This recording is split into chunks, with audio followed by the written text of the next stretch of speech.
Hello, hello, hello. Hello, Millie. Welcome, welcome. How are you doing? How's everybody doing tonight? I told y'all I would be back.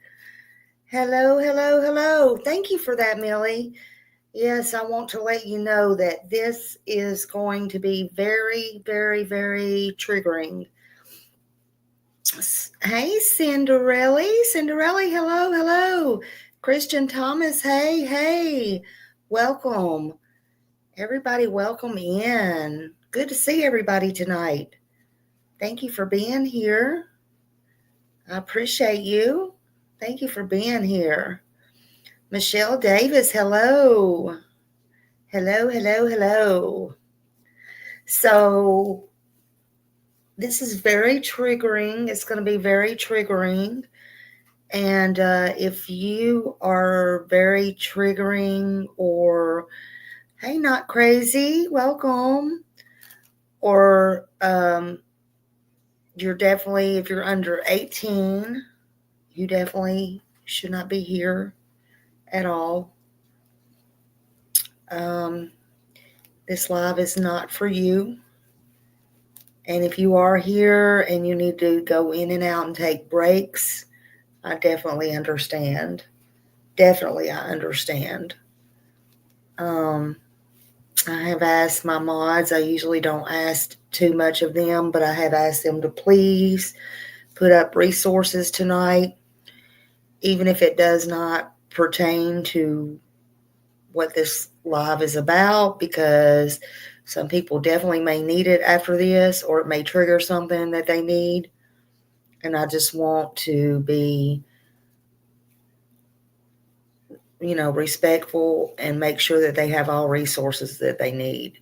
This is a case that happened 18 years ago, but it was brought to my attention this morning, and it's the first time that I actually heard of it. It was the first time that the person that brought it to me actually heard of it as well, and it did happen in Tennessee. And hey, Car and Holly, welcome. Yes, I did video after video today, and I read and I listened. It was horrible. I don't even think there's a word for this case, but I thought it was kind of important because listening to her dad, how he lost his faith, and then how he came back. And, I had no sooner got this after I got off my live today. Hey, Daniel, welcome. And I was just saying, if y'all ever listen, I was just saying, some people go, how could it be worse? How could my life get worse? How could my life be worser than this one? How could it be worser than that? How could it get worse? Now, how about y'all listen to this and tell me? I don't know.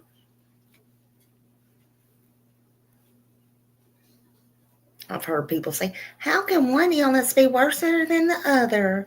You're just trying to mimic me. Really? That's not for me to judge. But let's just listen to this story. It is terrifying, isn't it?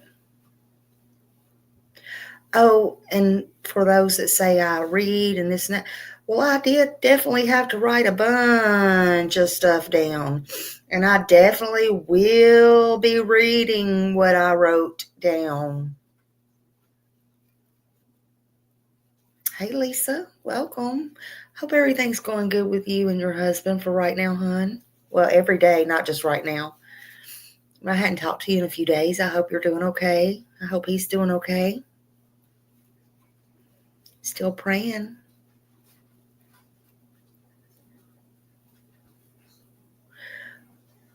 Hey, Blue Eyes.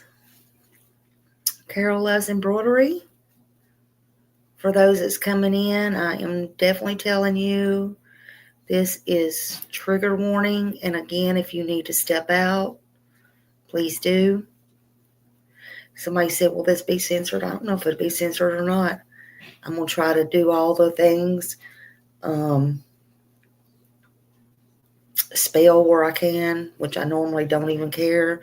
But this needs to be handled with care in case anybody in that case, in that vicinity, ever comes across this. This case was horrible enough, in my opinion. It definitely needs to be handled with kid gloves. But I can't help what the news clips that we're going to play say. And will YouTube be censored because of that? I don't know. But we're going to go with it.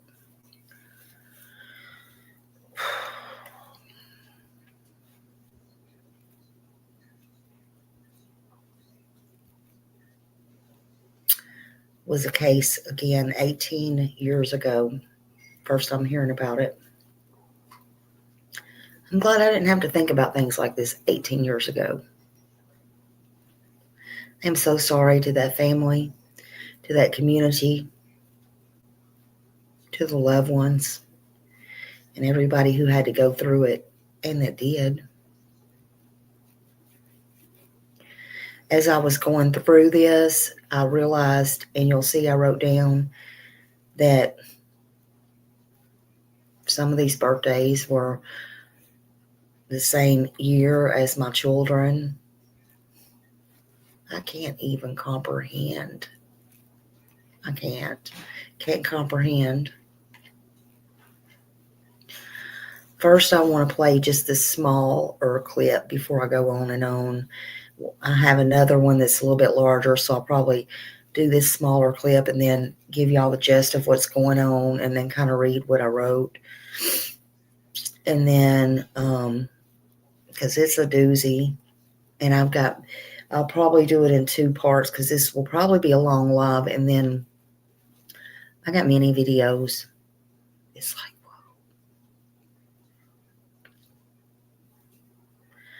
These families have still had to go to court hearings every time. Yes, and that's another thing. These families still have to go to court hearings every time one of these try to get appeals. Yes, they relive it every day. Yes. It's horrible, and we will get into that.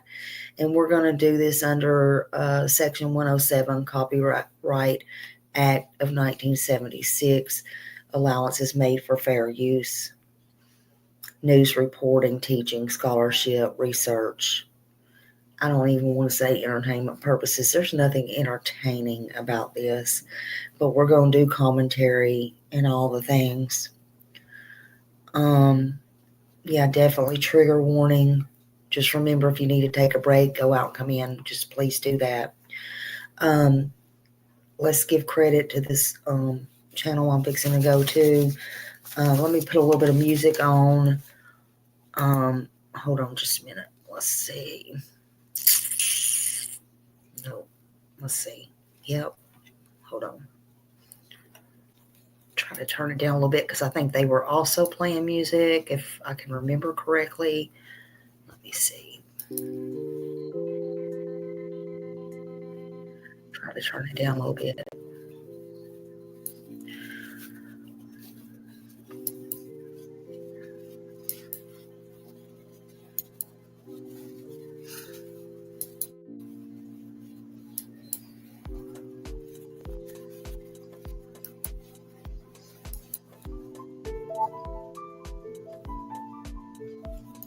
We had heard a report on TV about a body being found that was badly burned on the railroad tracks, but Can y'all hear never that? did we ever connect the two. We were 2 blocks from where she was. If they'd have just knocked on the door, walked the streets, we don't know if we could have saved her life, but she wouldn't have sat there for 2 days in a trash can.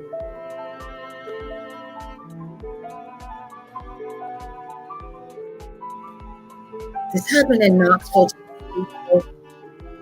Anybody that knew Chris was his friend, and he had a smile that everybody just loved. Chris was an excellent baseball player. Thank you, boy, Mayberry. Good kid, worked hard, had a lot of skills. Could have went on and played further if he'd have chose to.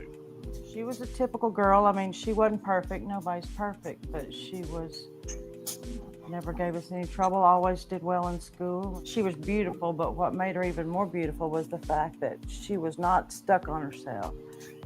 Shannon Christian was a 21-year-old student at the University of Tennessee. Chris Newsom was a 23-year-old trim carpenter. In November of 2006. One Saturday evening, they planned to go to a birthday party for a friend, but instead they decided to stay at Shannon's best friend's apartment to watch a movie. 12:35, the phone rang that night, and he spoke to her on the phone. She called to check in, to let us know that she was coming home rather than staying at Kara's that night. And I sat up, and she never came home. We had not seen him since Saturday night, which that's not unusual. He was 23 years old, and he kind of came and went, with not a whole lot of restrictions at that age. And the way we discovered he was missing was Shannon's mother, Dina, called and said that Shannon didn't show up for work. In the early morning hours of January 7, 2007, Chris Newsom and Shannon Christian were carjacked and abducted from the Washington Ridge Apartments. They were held captive in a house on Chipman Street near the Waste Connections building. Both were brutally raped and beaten. Chris was led to the railroad tracks near the house, where he was shot 3 times, twice in the back and once to the head execution style. Then his body was set on fire. On Monday, a body found on the railroad tracks was identified as Chris by a homicide detective who had known him through his son. Detective Snodderly says it's Chris. We asked, well, how do you know? And he said, I recognized him by his eyes. Everything fell apart at that moment. All of his friends walked in. There must have been 15 or 20 of them come in all at the same time. And that just gave me such an eerie feeling. So I thought, why isn't Chris with them? And it really put chills through me. I thought, here's all his friends and he's not here. And that was one of the hardest moments. I got a phone call and it said, man, there's something going on up here at this house by the trash place. And then I got another call that said that they thought that they had found her because they were bringing in, there was an ambulance that had just gotten there. Shannon Christian was kept alive inside the She house was for beautiful. several hours as her captors repeatedly raped and tortured her. A chemical substance was poured down her throat and on her body in an attempt to destroy DNA evidence. She was then bound, put inside 5 trash bags, and then shoved inside a trash can where she was left to suffocate. She died with her eyes open. 5 people have been indicted in these crimes. Do you know how quick to Shannon and Chris that carjacking went down? You come down your stairs and you go get in the car and you are cranking your car and your boyfriend gets inside the door there, gonna give him a little body in the sugar. blink of an eye, y'all. Boom! There's a gun in the back of your head and some big sucker gets in your 4Runner and puts a gun on you just like that. It's done. I've covered cops, courts, and crime in East Tennessee for about 2 decades now. And this case is unique for a number of reasons. It is unusual to have 2 victims. It is unusual to have a stranger crime in the sense that the victims and the defendants did not know each other. The level of violence is not as unusual, but a bit unusual for the length of time that violence was carried out. It's unusual in how it's gripped the community's attention. And I think part of that is because you have two kids who are from fairly well-to-do families who were not doing anything wrong. People look at this case and they think that could be me or that could be my kids. And so it touches people in that way. Waste Connections, which is located next to the house on Chipman Street, bought the property where these crimes occurred. In October of 2008, the house was demolished and a memorial raised to Shannon and Chris. I'm glad they tore it down. Thank God. There's been an outpouring of community support surrounding this crime. In the 2.5 years since it occurred, there have been several vigils, fundraisers, and support groups formed. I have never done anything like this before. Everybody has someone in their family that dies, but they don't die like these families' children did. My heart just felt for them. We don't know what it's like, what they're going through, and anything that we can do. We've got a whole bunch of cards from people that don't know us, that just have to say something and want to say something, you know, that they're praying for us. And there's been an awful lot of support that we really appreciate. It really helps us get through. We took Shannon just like Gary takes our children as part of our family. So we have lost one of our children. The Shannon Gale Christian Foundation memorializes Shannon through a golf tournament and scholarship each year. The scholarship is awarded to a female Farragut High School student attending the University of Tennessee, as Shannon did. We've had 3 golf tournaments in her name, and we've given 2 scholarships. Every recipient so far has been so appreciative.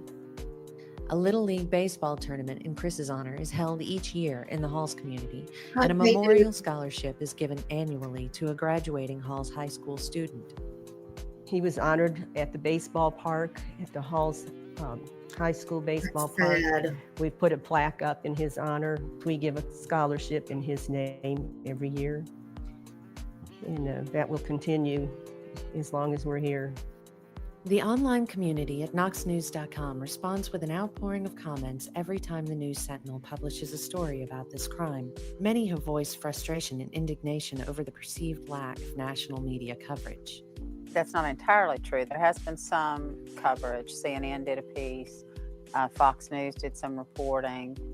Although this case is shocking to us and certainly unfamiliar territory for East Tennessee, it is not necessarily something that hasn't occurred similar in other parts of the country. They raped them, they tortured them, they beat them, then they killed them. It's not a normal murder. Certainly there has been discussion among members of various groups, particularly white supremacy groups, trying to use the case and the lack of coverage as indication that it's because you have black suspects and white victims. I have heard that there's been some people that have talked about how it was a racially motivated crime, and I think that is a bad thing because that just creates more racism and intolerance and I guess strife in the community. I don't think it had anything to do with race. I think it was just that's who they saw and they went after him. From what we've read and what we know about some of them, because some of the people in the community know some of the suspects, that they've always had a life. Like as if it's not bad enough what happened. And they were always into something. And I do believe firmly, and some of the people that I run along with, that when you practice a lot of deceit and when you're involved in a lot of things like that, it's going to catch up with you. And I think it caught up with them. I don't believe that it had a negative effect on the African American community as a whole, because the African American community is not responsible for the acts of a few individuals who went past the bounds of human decency. Whether we want to recognize it or not, a case like this sometimes exposes veins of racism that we kept hidden.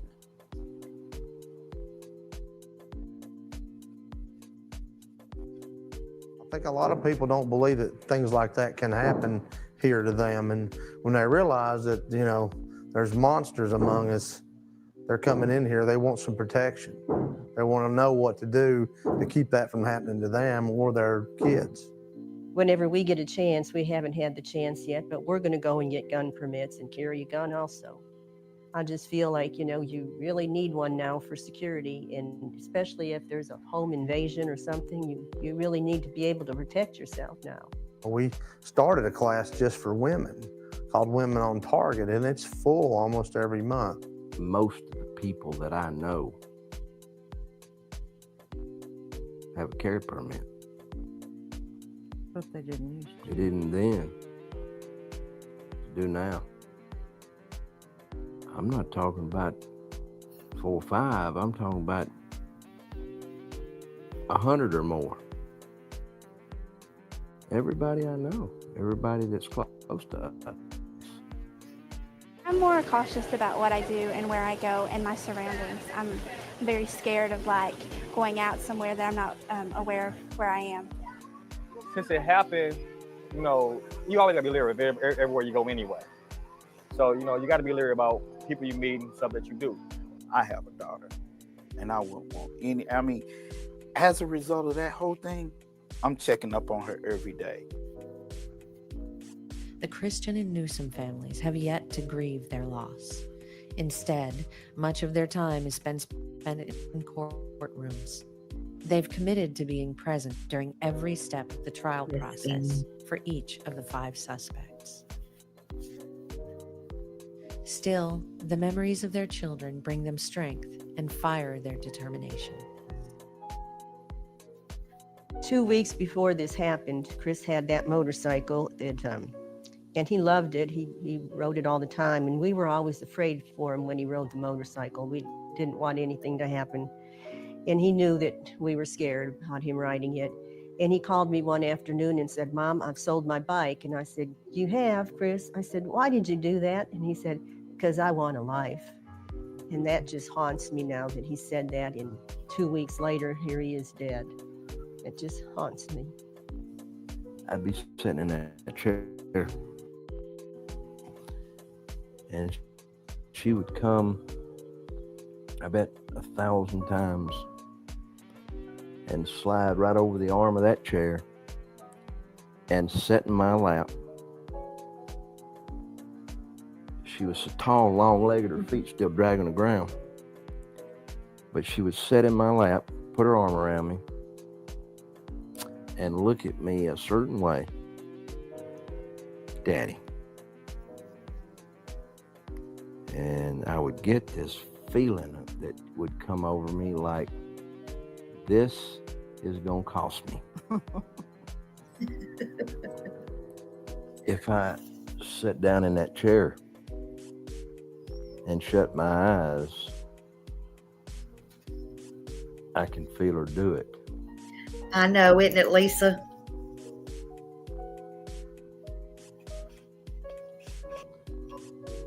Bless him. And it sure feels good. Hey, sweet sunshine. And when I open them,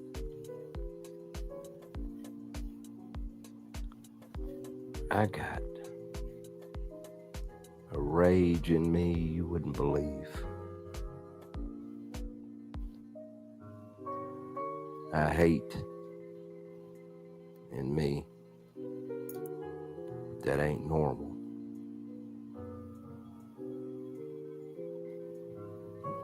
We still yet have to deal with it on our own, and that is something that we face day to day.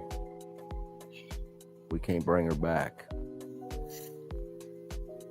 Just always remember to tell your children that you love them, your family that you love them, because you never know when it's going to be the last time that you get to say those words. That's right.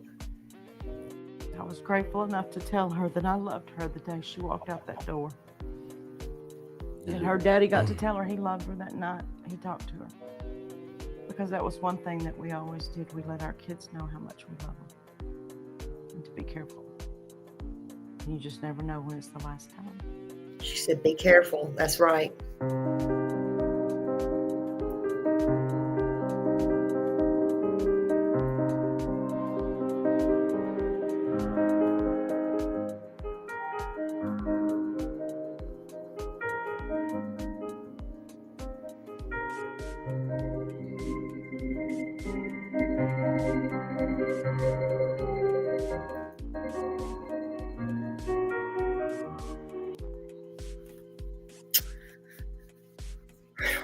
Whew.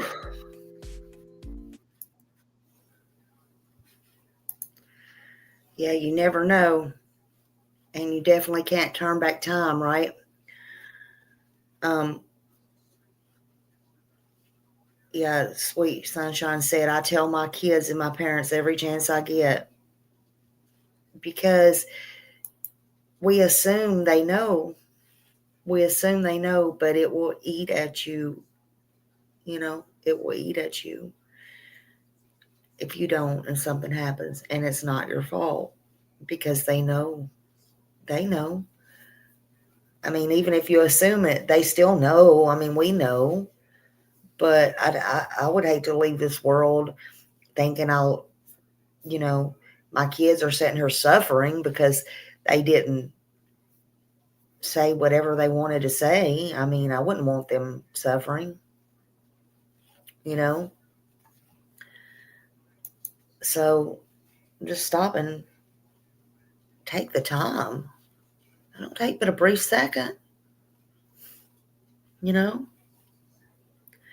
18 years ago, it seems like an eternity for some, especially, I'm sure, these parents right here. For us, it probably feels like, and, those wishing their life away. I wish I was 18. I wish I was 21. I wish I was, whatever. Some of us just want time to fly, or time does fly by when you're having fun. I can guarantee you this 18 years hasn't been fun for these parents, right? This 18 years has been a nightmare, to say the very least, for them.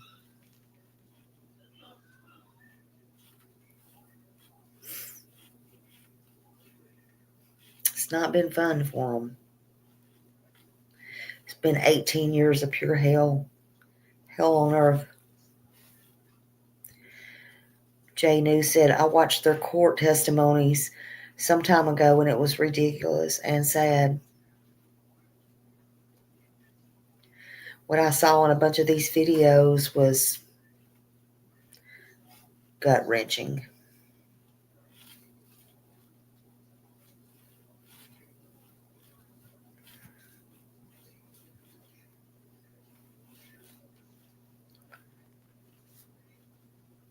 Think about, and not to minimize this at all, that's not what I'm saying, but think about 18 years ago. 18 years ago.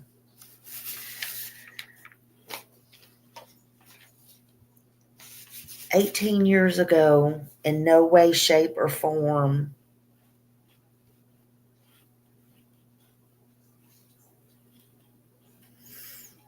and again, don't misunderstand this.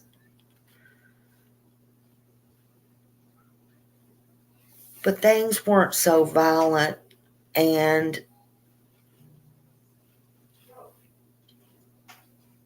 it didn't seem so evil back then. As bad as it is now. This crime right here Can you imagine 18 years ago this happening and coming across your community local news?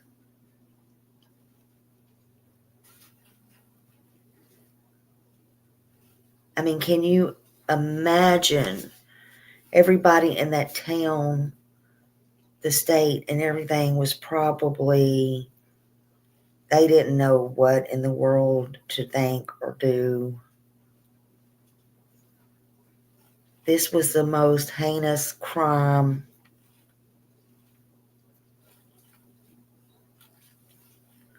imaginable. Because from my understanding, they didn't catch them just right off.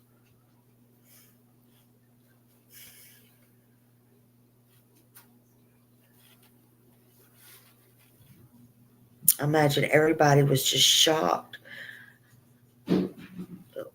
Woman's Warrior said, Smiley, I have letters for my 4 children and my parents and my brother in a box. Oh, hold on a minute. And my brother in a box in my room, just in case one day I disappear or get hit by a bus, telling them how much I love them and stay strong and how proud I am. That's a good thing. That's a good thing. That's very touching. That's very touching. And we hope things like that are not needed or don't happen. But, I mean, it's really come to that. It's really come to that. We take too much for granted.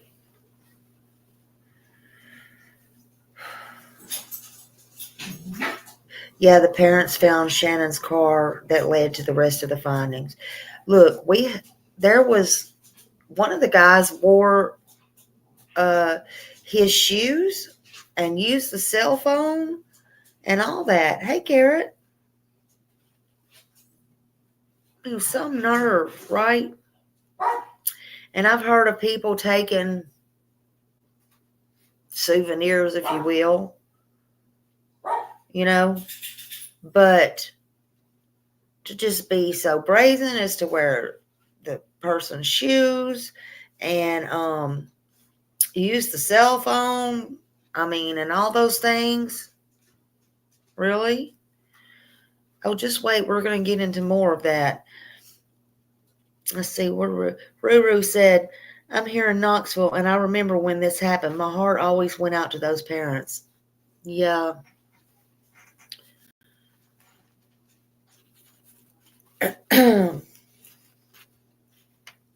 Again, if you're just coming in, this is some trigger warnings, and it's not for the weak, and it's definitely not for children if you have little ears around.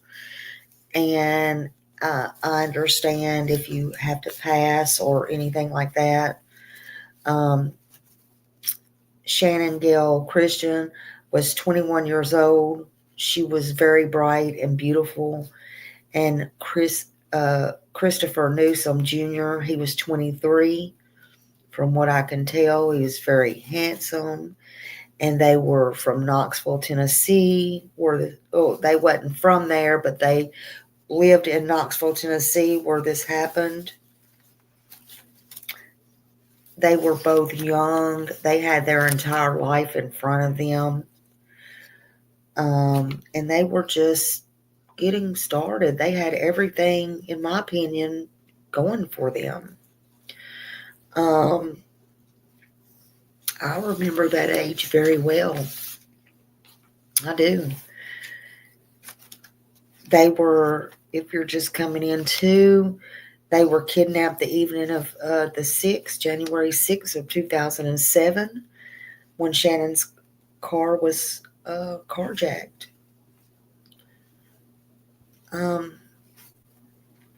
They were both taken to this house that was rented.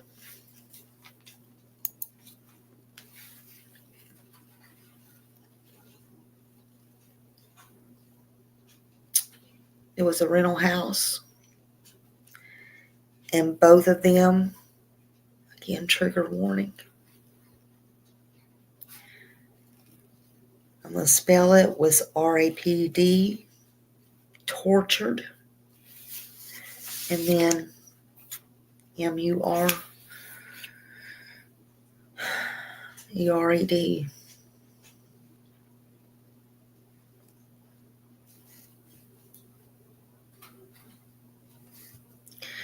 It was horrible beyond belief. It was already tough enough. And it's hard enough. It's insane enough to think you go out and you kidnap children. I don't even know what the statistics is. I didn't look that up. I had a lot going on, and I was trying to read this, and this was the first time I heard of it.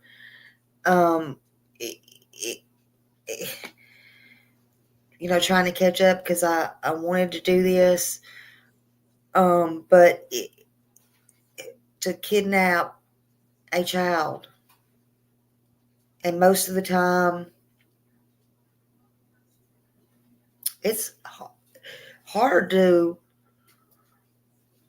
do that. And it's even harder to kidnap an adult. But to kidnap 2 adults, come on now. And then, what was it, 4 or 5? It ended 5 of them. But think about that. That's 5. And then you got your 2. That's 7 people. That's going to bring, to me, in my opinion, a lot of commotion, a lot of attention. And it's not like, there are criminals, no doubt, but they're not very, it's okay, Retha. It's okay, honey. Yes, please step out if you can't handle this. It's okay, honey. Yeah, you would think so. You would certainly think so, wouldn't you, woman's warrior? Yes, Retha, please take care of yourself first. Anybody in here, I understand.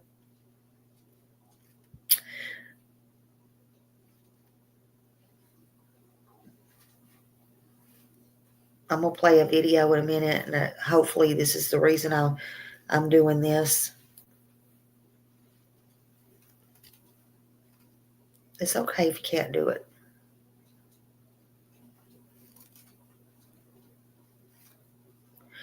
But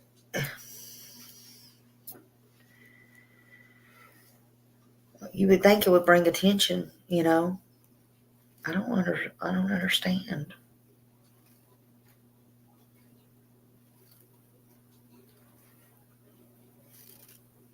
But it didn't. They kidnapped 2 adults. And they did the most unthinkable, deplorable thing on God's green earth, in my opinion.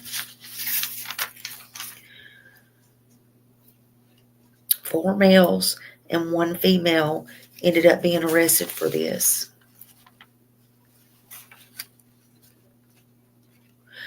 They were charged and convicted, the best of my understanding, in 2007, and it went to a grand jury, and the grand jury indicted them. I don't know if I'm saying their name wrong. Frankly, I don't give a shit.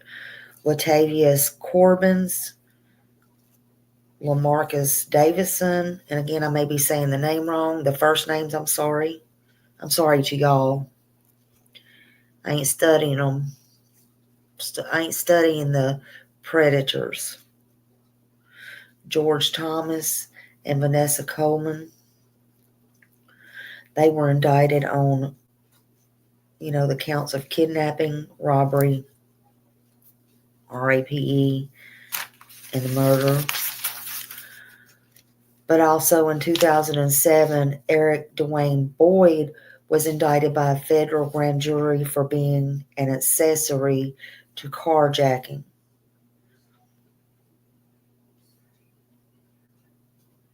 And he also had some kind of serious bodily injury to another person, and a misprison of felony. And this is what y'all, if I always see something, I always bring it up. I hate to mix anything, but y'all listen closely for those in the back bushes. For some kind of serious bodily injury to another person, and for a misprison of a felony. I thought I had heard it all. But for those that don't know, and don't be ashamed, I didn't know what misprison was. Misprison of a felony means a crime, a person knowingly concealing a felony and failing to report it to authorities. In other words, it means someone is aware of a serious crime being committed, but actively hides that crime or that knowledge of that crime. Okay, people, did you hear me?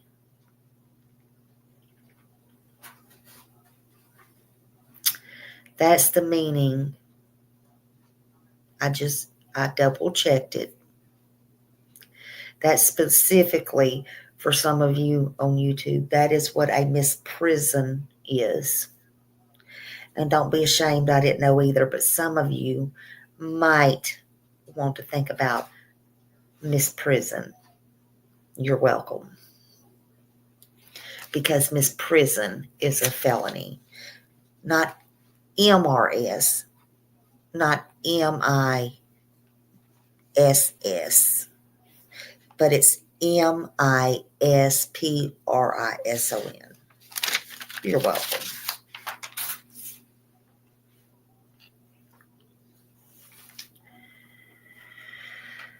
In 2018, Boyd was indicted on a state level, charges of kidnapping and robbery, and R and M. And 4 of the 5 defendants, Boyd, Corbins, Davison, and Thomas, had multiple prior felony convictions after a jury trial. Davison was convicted on and sentenced to death by lethal injection. Corbin and Thomas got a life prison sentence without parole, and Vanessa got 53 years for fabricating the crimes. Eric Boyd got federal level and was sentenced to 18 years for being an accessory after the fact to a carjacking. And over a decade later, in 2019, that was done. Then you're not going to believe this, but all the state convictions, from my understanding, were set aside because of misconduct from the judge, who has since been disbarred. That's right. So now in 2012, retrials were supposed to restart and all that. The orders for the retrial of Davison and Corbin were overturned by the Tennessee Supreme Court, and their convictions were sentences, they stood, okay? But Coleman and Thomas retrials resulted in conviction, but resulted in reduced sentences.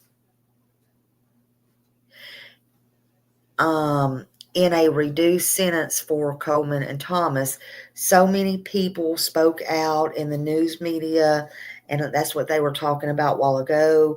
And they said that many of these crimes were ignored, and because the victims were white and yada, yada, yada, and all that. Well, I don't know. I just found out about this case today. But in my opinion, I'm just saying, in my opinion, I wish people would stop that shit, because normally it's if the other way around. So I don't want to offend anybody, but what makes it different now the other way around? I'm just saying, I don't want to go into that, but I hate it when people do that. I just hate it. Can we just stop with all the race stuff? I'm just saying. That's all. Anyway, so that's what happened with the news and all that stuff. I'm assuming that's what they were talking about a while ago, but that's what was in here. They were saying that about the news. Yeah, it's wrong either way. Thank you, Millie. Because normally it's the other way around, but in this case it was this way around. So you see it works. It does work both ways, which is stupid. Anyway, they were saying that about the news and about the media and all that. Then efforts was made to honor the victims, and they had memorials and scholarships, which we saw in this video, that was named after them. Exactly. It shouldn't matter because they're still victims. And in my opinion, we all still bleed red. You cut yourself, nobody's going to be bleeding purple, yellow, orange, white. Okay? Last I checked. Shannon Gale was born in Texas, April 29th, 1985. She would be the same age today as one of my sons. So truly, I got to thinking about that, and he's given me 4 beautiful grandkids, and I can't imagine at all what her family is going through and has thought about all these years, and what she could have been. Senseless act. This was so senseless. She was from Texas, and then she moved to from Louisiana to Knoxville, and she was from there, with her family in Knoxville. I think in 97, she graduated in 2003, and she went to the University of Tennessee, and she planned on graduating there in 2007. Exactly. Boom, boom, boom, boom, boom. My thoughts exactly. Chris Newsom Jr., he was a junior, and he was born September 21st, 1983, and I said, oh my God, he was the same age as my oldest son. Anyway, he played baseball, and he graduated in 2002, and he became a carpenter. Y'all seen the video. He was a handsome young man. Him and Shannon were young. Again, they had the world. They had the world right in front of them. So trigger warning. Now's the time to step out if you want to. That night they were going to dinner, and then they were supposed to go to a party, their friend's party.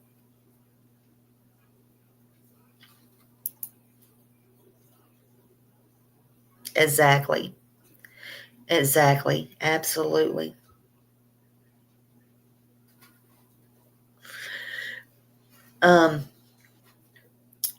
I think it was Chris who went to a friend's house to get ready at about 8 p.m. I missed that in the video. I'm sorry, I couldn't remember because it's wrote down different here. It might be a misprint.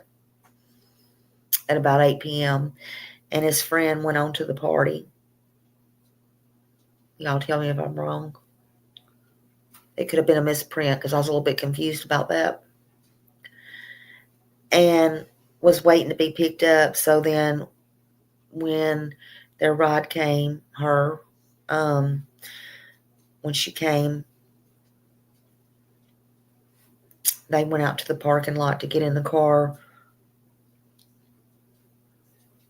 And the attackers, the predators, didn't take them a second to force them into the car. Hey, Jude. They were forced in the car by the pew-pews. They tied their hands behind their back, and they took them to that rented house.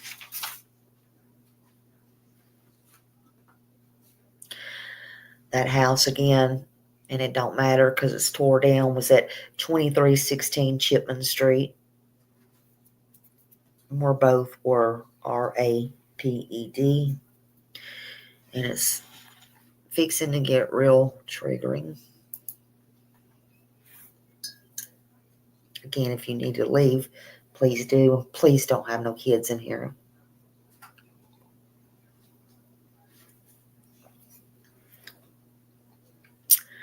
They said Newsom, Chris, he was sodomized and RAPD by at least one of the perpetrators.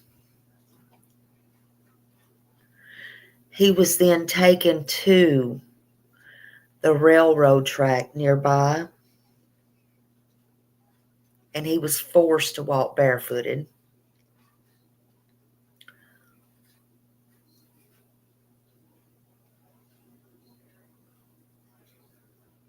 Where he was then unalived. But prosecutors believe that a mangled dog leash that was on a hill right by the tracks was used to force him to walk right on down to his death.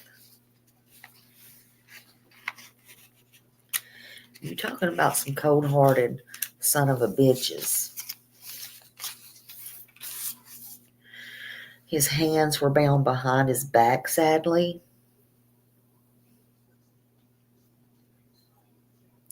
And his feet were bound together. And they say he was blindfolded.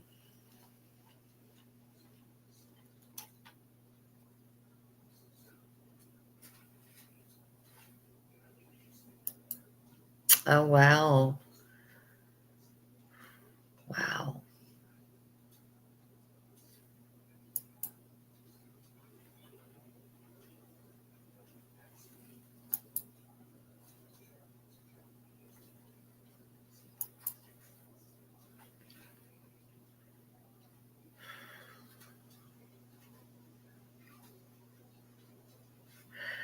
Angela says, I know exactly where that is now. There's a cross there with their names on it. Yeah, they tore down the house. I just showed a video and it said they tore down the house and put the cross up. So sad.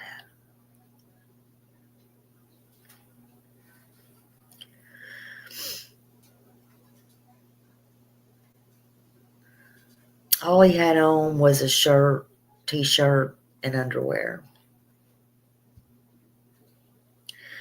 They said he was shot in the neck. Absolutely. Absolutely.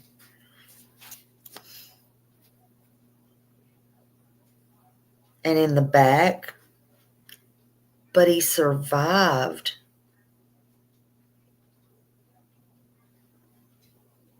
I mean, they suffered. Both of them did.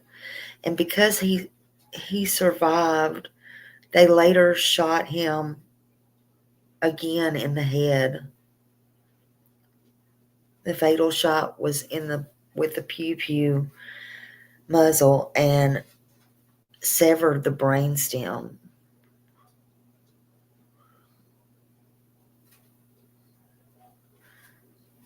if that was not horrible enough,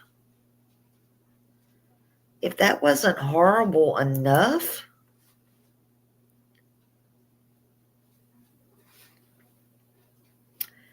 wasn't that enough? They wrapped him in a blanket, poured gasoline on him, and set him on fire.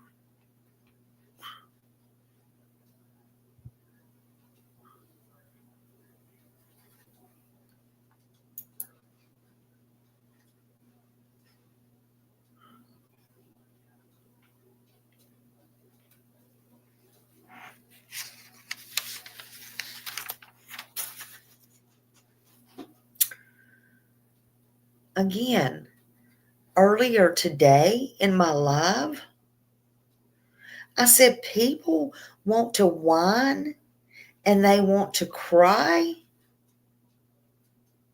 about how could my life be worse? Why me? No, why parents like these?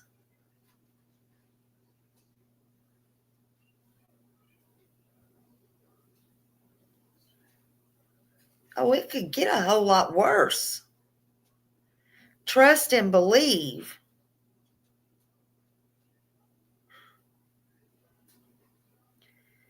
You want to keep being out there playing around, hate bonding, trying to trash somebody's life.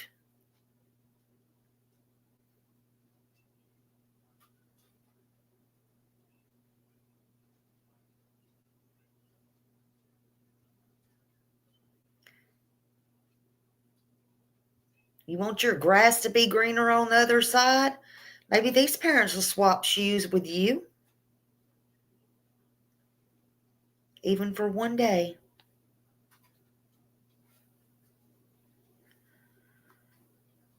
Oh, it could get worse.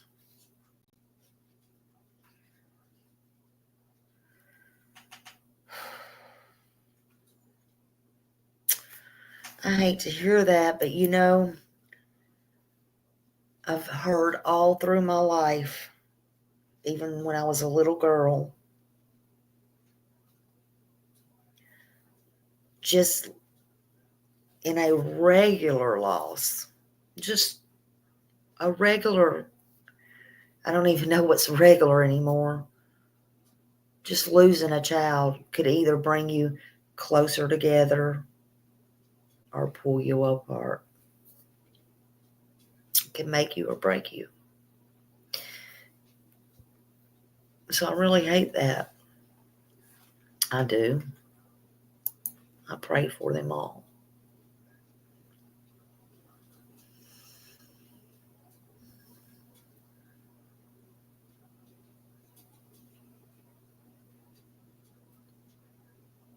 But you could have it worse. What if this was your child, your brother, your sister?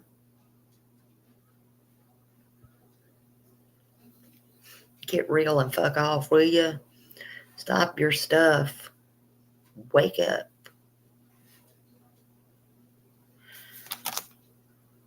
In the meantime,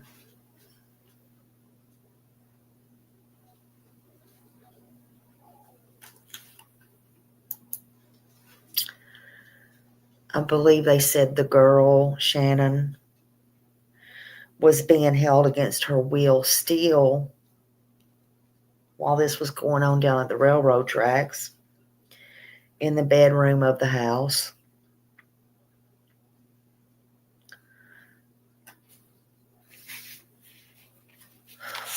By the other participants being tortured.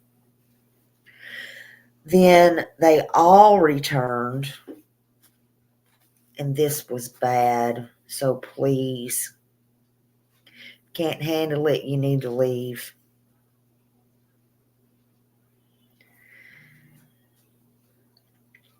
Then they all started torturing her.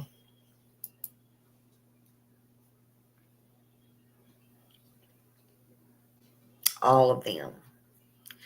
She was a strong girl. I'll tell you that from what I've heard and what I've read.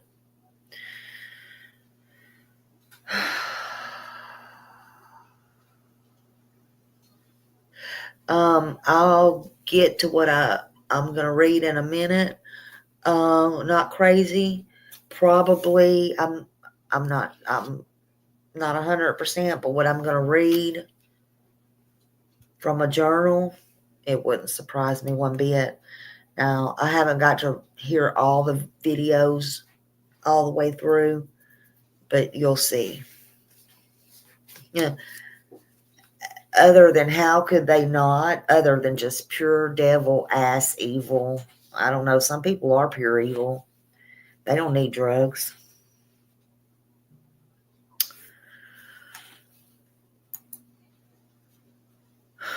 But they all return to beat her repeatedly and repeatedly.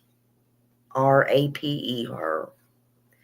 And that's what the medical examiner testified to. The medical examiner testified that she died after hours of sexual torture and a head injury, severe head injuries, and she had injuries to her vaginal and anus areas and her mouth due to sexual assaults.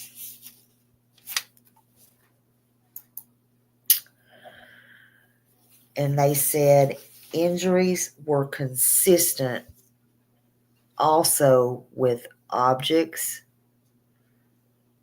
that was extreme per the medical examiner.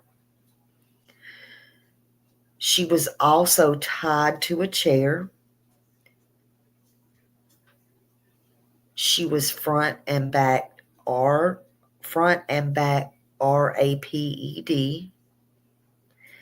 And they said she was kicked in her groin, beaten in her head, and she suffered extensive hemorrhaging.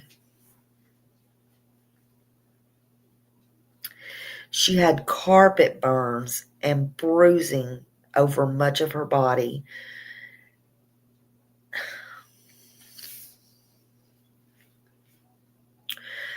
During Davidson's confession, this is a heartbreaker right here. She said she did not want to die. Let that sink in a moment.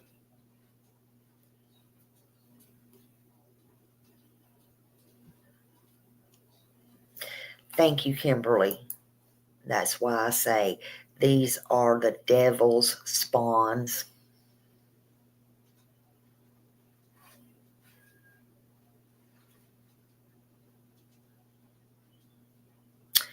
Every one of these evil monsters, in my opinion, got off way too easy.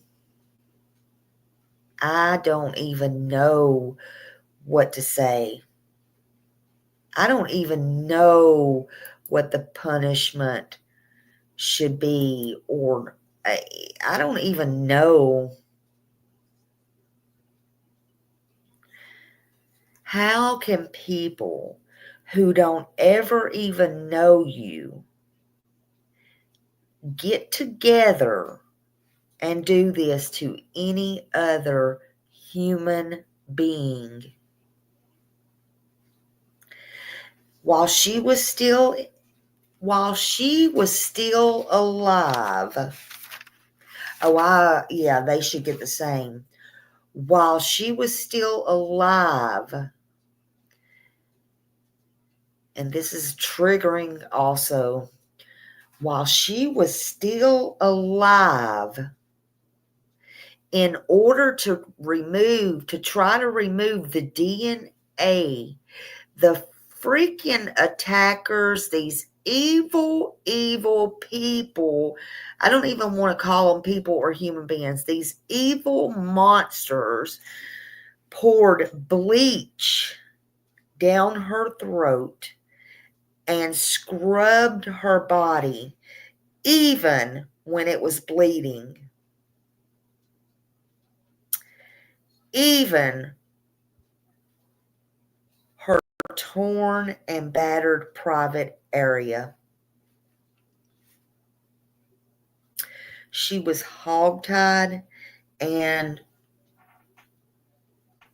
she was tied with curtains, and her face was tightly covered with a trash bag, and then her body was put in 5 trash bags, 5 large trash bags. That's what the medical examiner said.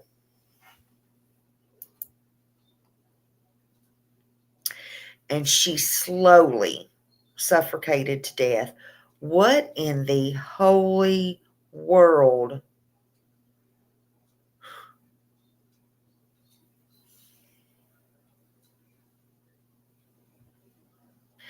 That's when Davison, that freak, used Newsom's cell phone, and he wore his shoes. Now, after the two, Chris and Shannon never showed up to the party, and everyone kept texting and calling, and they kept calling. I think it was almost around midnight. 2 of Newsom's friends went back to the apartment and where they were kidnapped, but the truck was still there in the parking lot, and they couldn't locate her car, her SUV she had.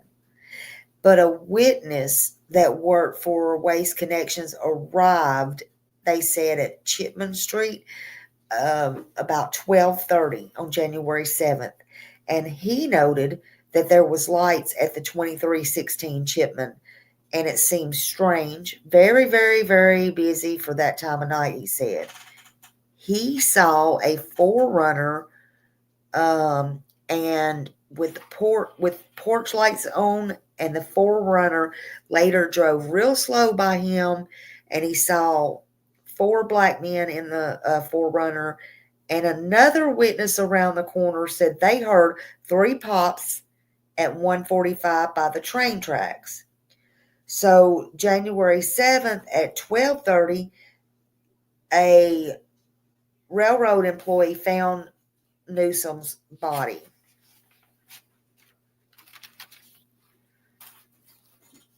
Yeah, Lisa, exactly.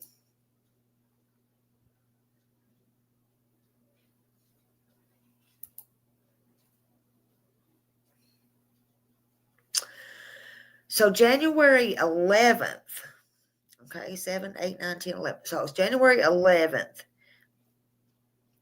Thomas and Corbin and Coleman were arrested in Lebanon, Kentucky.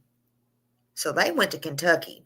All right, this is what I want to tell y'all. Not crazy. Okay, so they recovered a journal, and the journal, somebody wrote in the journal, and it said, now this was the 11th, so I'm assuming they wrote it on the 10th. Let me put this up. Okay, so in the journal, quote, it said, last night, one of a kind, we stayed with a crackhead. This is cool as hell. It snowed a little bit, but it's already melted. Let's talk about adventures. I had one hell of an adventure since I've been to the big Tennessee. It's a crazy world these days, but I love the fun adventures and lessons I've learned. It's going to be a long, interesting year. So that's what one of those wrote in the journal. I don't even know. I guess they thought that whatever they've been doing was fun, adventurous, and they were having theirself a little ball. I don't even know what to say to that.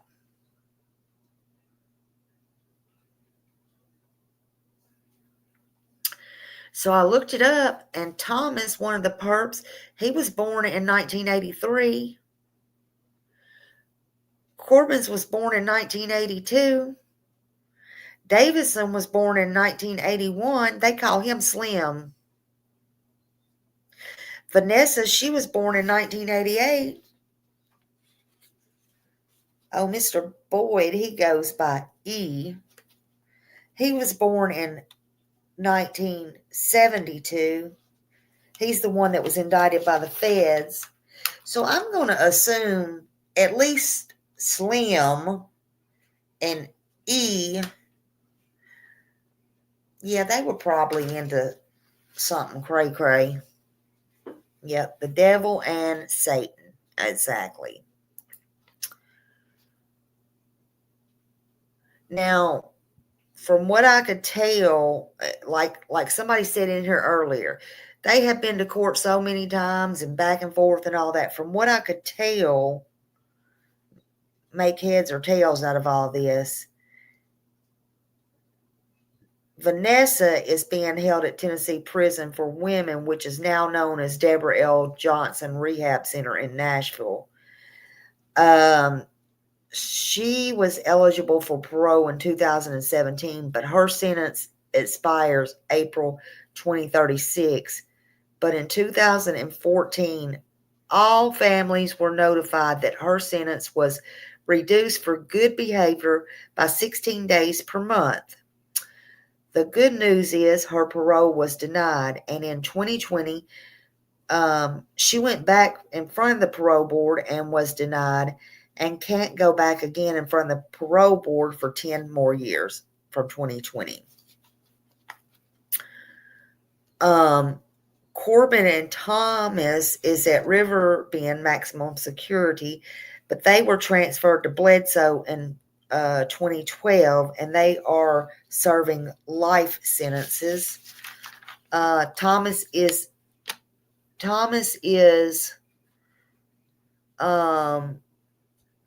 at the Northeast Correctional Center, no.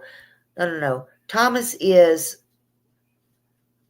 I think, I can't even read my right. Northeast Correctional Sentence. No, his sentence, he's at Northeast Correctional, and his sentence ends May 2053. Davison was sentenced to death on October 2009 and is at Riverbend. Boyd is in federal at Berkeley at West Virginia. Justin needs to go pay him a visit. I'm just saying. So what I want y'all to do is take a little intermission, take a break. I'm going to put some music on. I want to give everybody a 5-minute break, and I want to come back and I want to play her dad. He speaks this video, and I want y'all to hear him. That's what I want to do. Let me put this music on. Let me put something. I don't know. Let's see what this sounds like.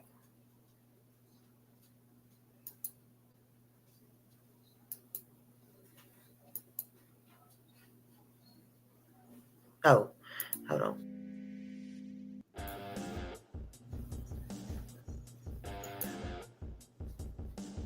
Y'all take a little break for a minute and move and get some fresh air, and I'll be right back.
All right, thank you.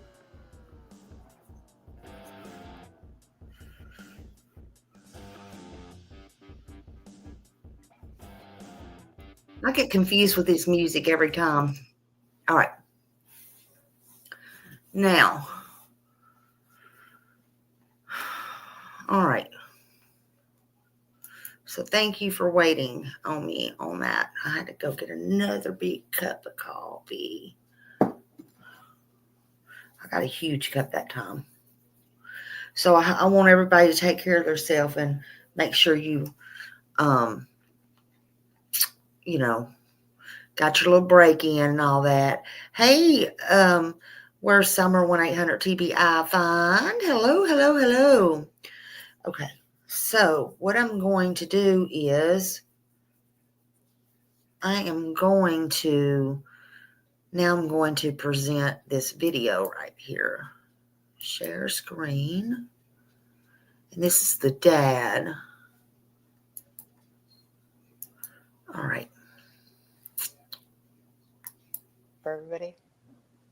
All right.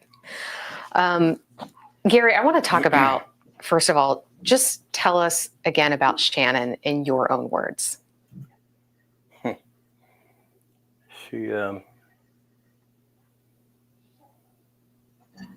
She was spoiled. She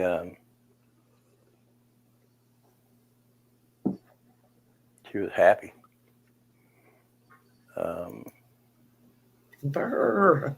She's beautiful. I don't know where she got her looks from, but it wasn't me.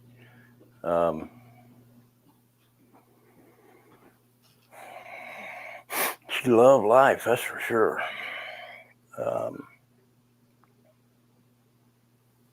She was a Christian. She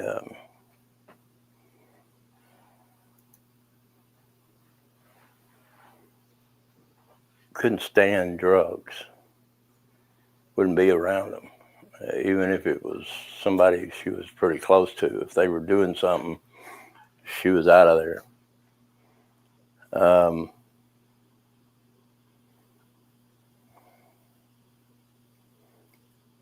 She cared about people.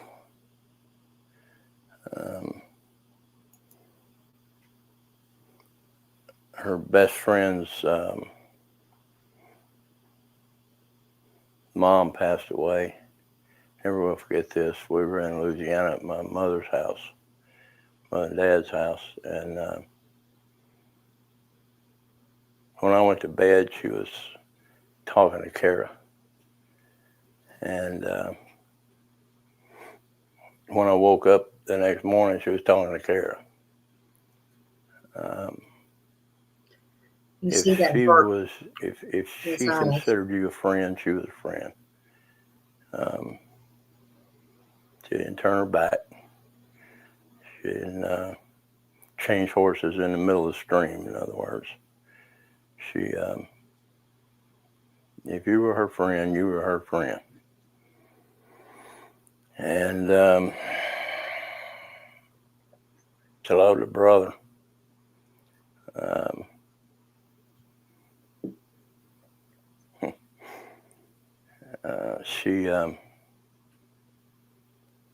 He was her big brother. If you messed with Shannon, you had Shannon and Chase.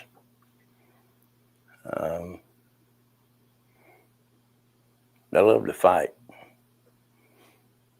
I remember one night I heard this loud noise upstairs, and she and there's a bunch of kids over here, and she and Chase were wrestling on the bed, and Shannon pushed Chase off the bed with her feet, and he landed square on his back. It sounded like a bomb going off up there.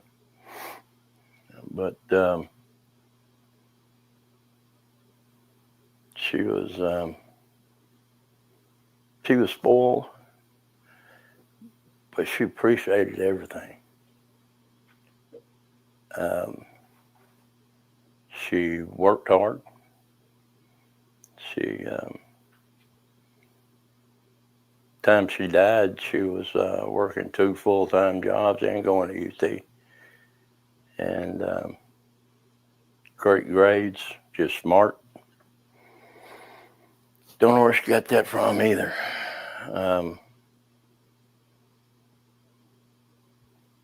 She was one pretty young lady. Do you remember the last time you saw her or talked to her? Mm-hmm. Yeah. She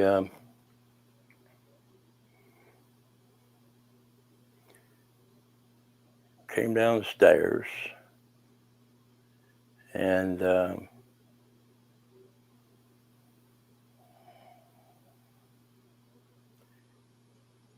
she said, "Bye, Dad, I love you." And we had this thing. I said, she said, "I'm going to work. And I'm going over to Kara's when I get off. We got a birthday party to go to." I said, "All right, baby, be careful. And I love you more." And she said, "No, I love you more." And I heard her come back towards the front door.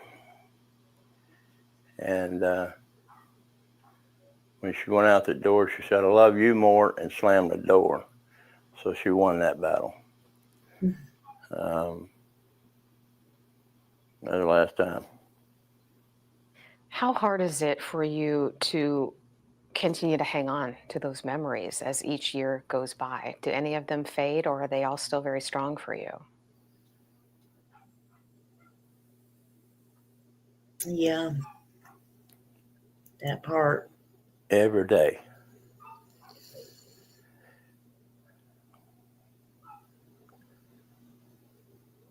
I remember something different. It's not hard to remember.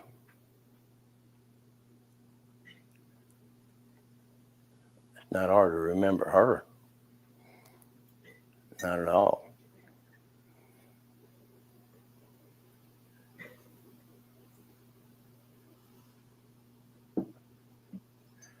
Just about every morning, I see the sun come up. And I think about her.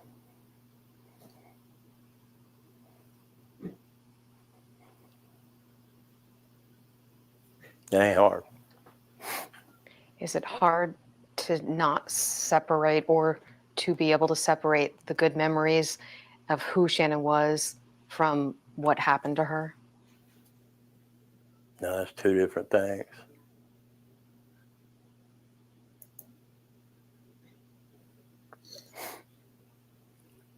I think about the ones that killed her every day. What do you think about him?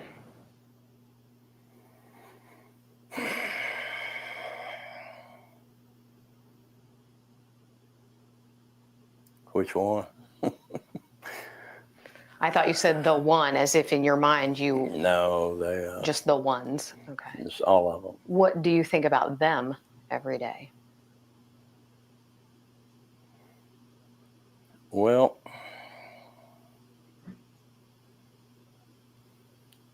a little different than I used to. There was a time that only one thing was important. I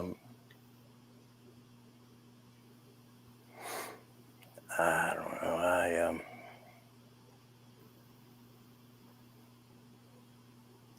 When I do think about them, I usually end up getting mad.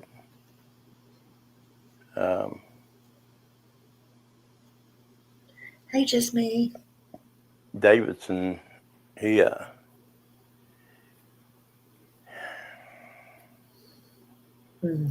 had all of his appeals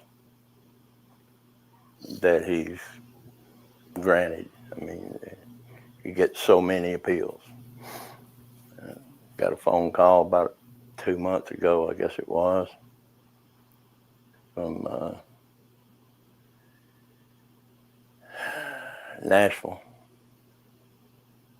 And they were letting us know, the liaison was letting us know that he had appealed once more. And our question to them was, I thought he had already gotten all he could get. She said, no, he can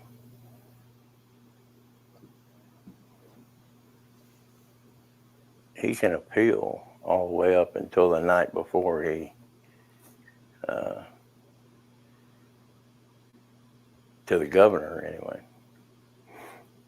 And I start thinking about that stuff, and I think, you know, it's such a waste of time for him. He's gonna die. I'm gonna see him die.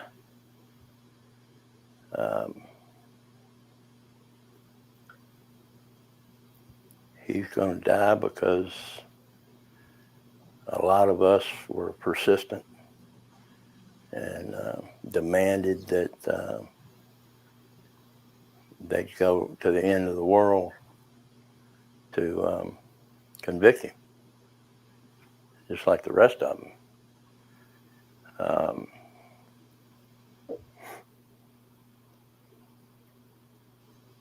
Would that be justice for you? I want to be there. I want to be sitting on the front row. I got a reserved seat.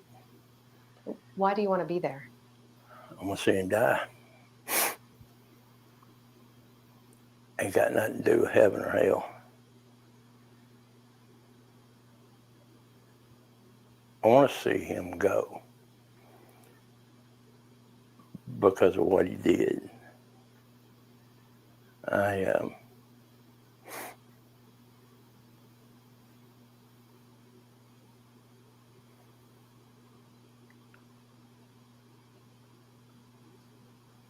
My pastor,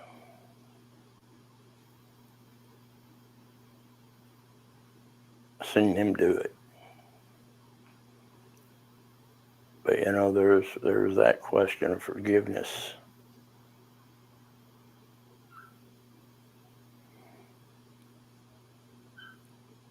When we first talked about it,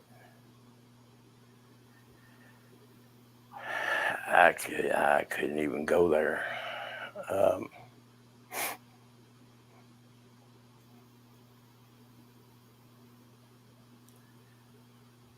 But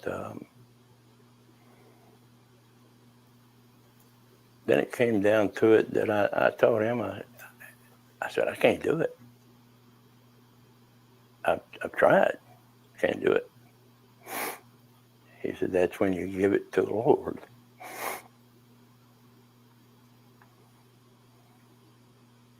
And let him do it. Let him do it for you. And I guess that there is some kind of, can you never say never, right? You don't, I'm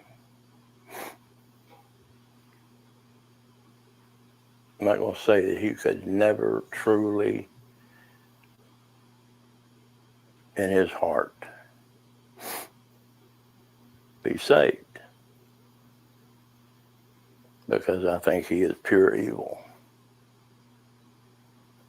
I think he is no different than he was the day he took my daughter. I think, you know, he's got this, all of them got these it's like a fan club, you know, there's people out there that think they're cool. And I think this is another reason I played this. I wanted y'all to hear this. Like he is.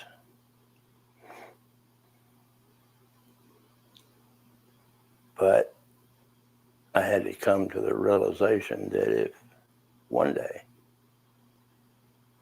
he really was saved, when the good Lord comes back, me and him and Shannon be up there walking around, and it'll be okay.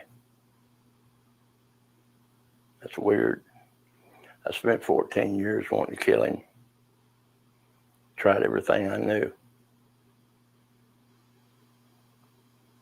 I can't tell you for 100% sure that if they let him out today, and I walked face to face,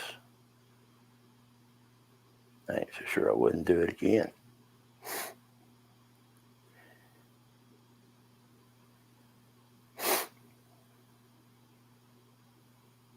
Has to be some strong situation to keep me from doing it. What if you had the chance to talk to any of them? What would you want to? And what would you want to say? To them? Yeah.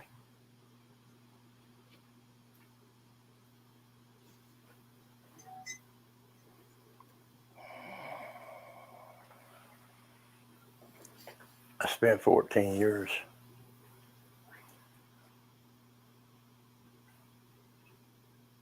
in a way talking to them.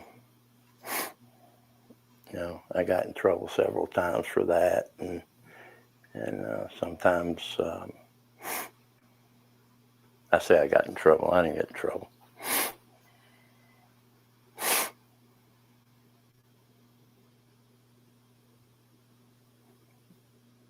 I don't have to talk to them for them to know what I think of them. But here's a wild thing for you to think about. If I had 10 minutes to talk to Davidson,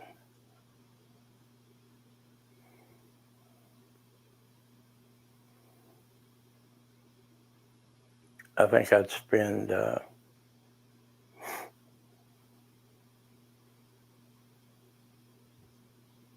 or 4 minutes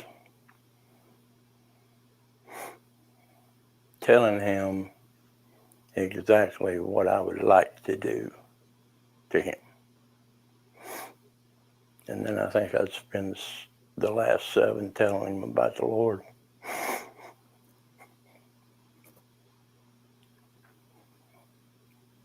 Wouldn't want to.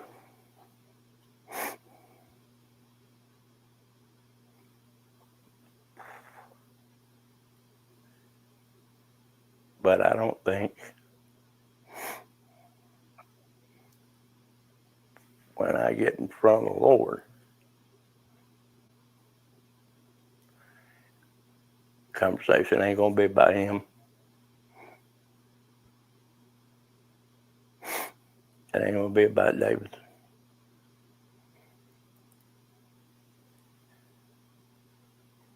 So I think I would, I'd have to make sure that somebody told him. Woo.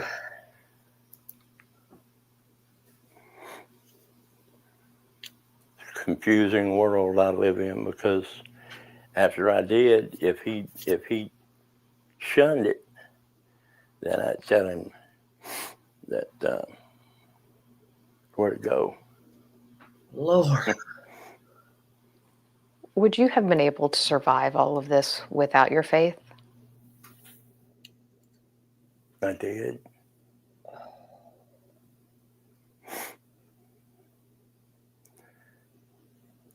When we found Shannon, every day I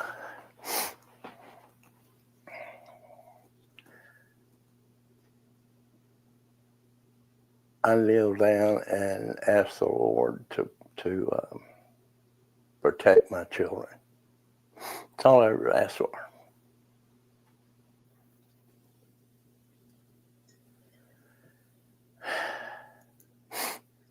When we found Shannon, I walked to the back of a parking lot down there close to Chipman Street, and I turned my back on God. I asked him where he was. Why didn't you? One thing I wanted, one thing I asked for, and you didn't do it.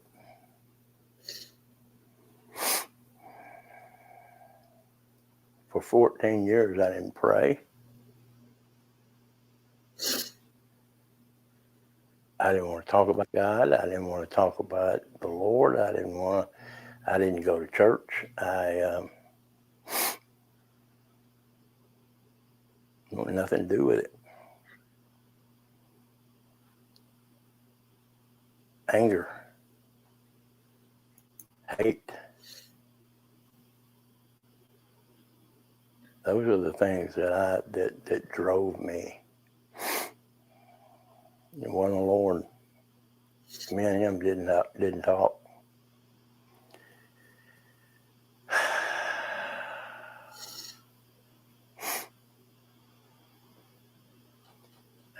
I had a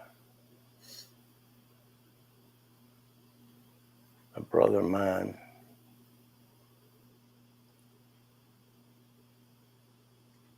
come to me one day, and he knew he was in danger coming and talking to me about that, but come to me and said,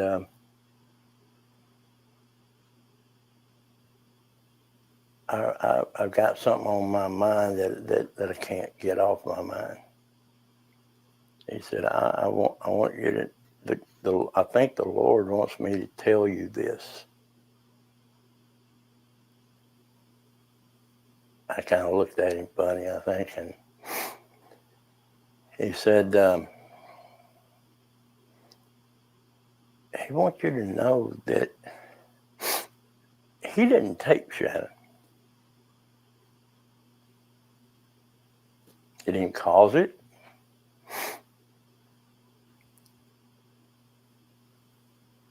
He couldn't stop it.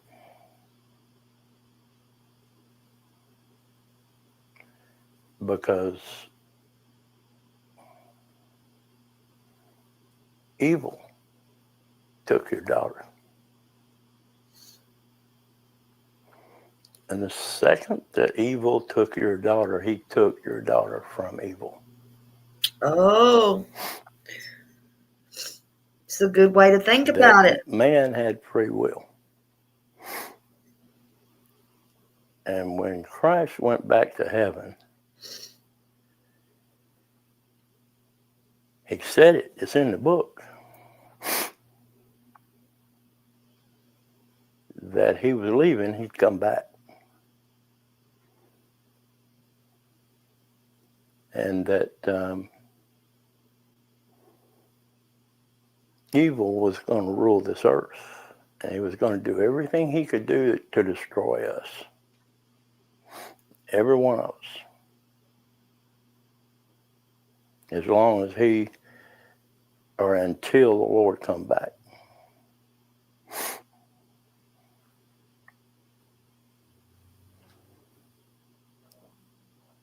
And he destroyed Shannon.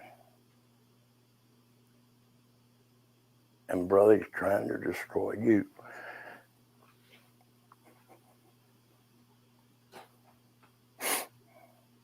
I didn't think too much of my friend that day.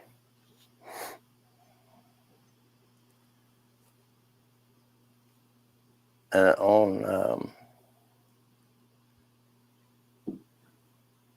Shannon's birthday, we had a motorcycle club that we started that rode in Shannon's memory.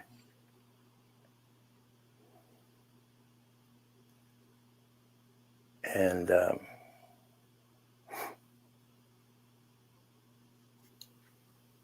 this friend of mine and my wife got into some cahoots.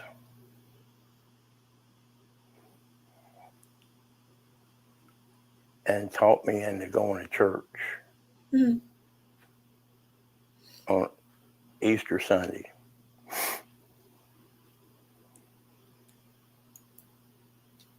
I don't like that preacher.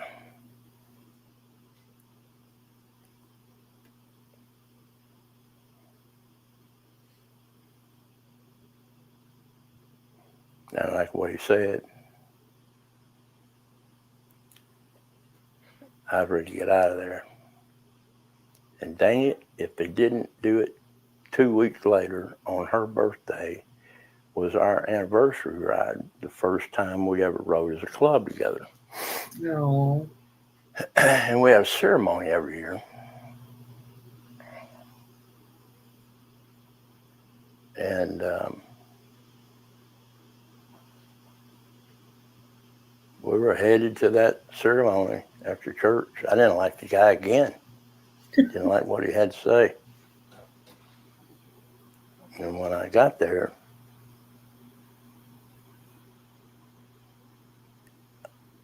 see, I didn't say I didn't believe in God.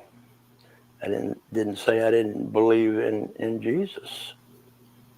I did. I just didn't want nothing to do with him. But when I got there,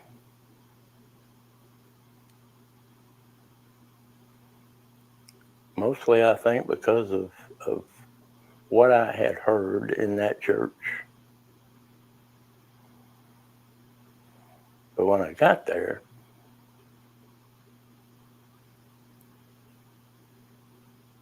I realized that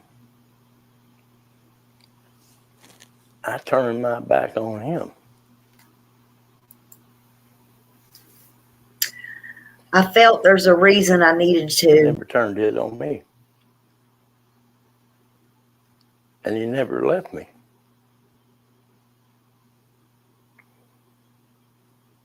And I started seeing all the times that I made it through something without hurting somebody.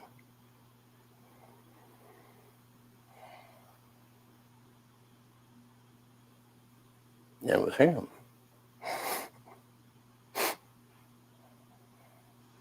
No doubt.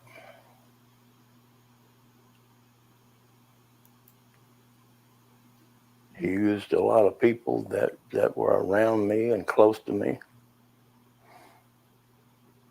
He put somebody in my life that I had never seen or knew of, that was with me the day that she went missing. Didn't know him from Adam. The next morning, I look up and he's walking down a railroad track because he heard about what was going on and realized that that was me. And he came to help us look for her. He didn't leave me until the trials were over.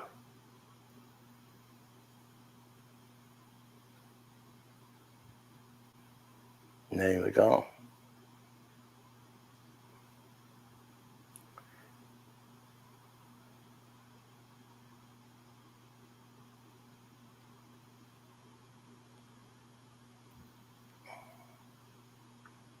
What'd you ask me?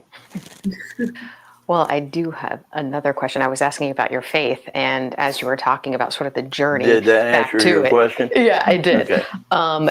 You also mentioned, there was a time when you were so driven by anger and hate, and I think anyone who was around you or knew you back during the trials could just almost feel the anger and rage within you. Unless they were just a total idiot. It was very obvious. I mean, it was just palpable. How has that changed for you? I don't feel that now, years later.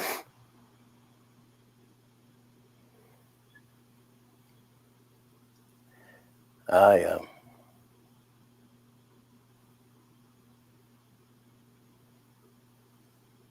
matter what I do, It's okay, Angela, honey. Anytime y'all need to walk away, just I could sit here and list. You could write them down. I could tell you 80 different ways I could kill them.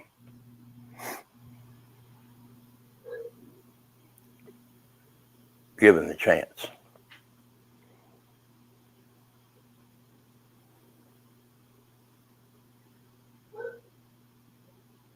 But no matter what I do,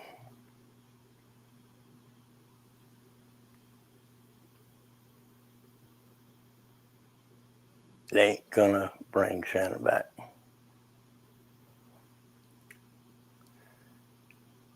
Do they deserve what I have in my heart for them, or at least in my mind for them? Yeah. Yeah.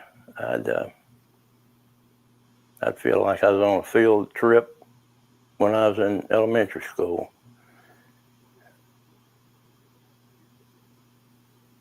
I could make it last a long time. I could make it real fast.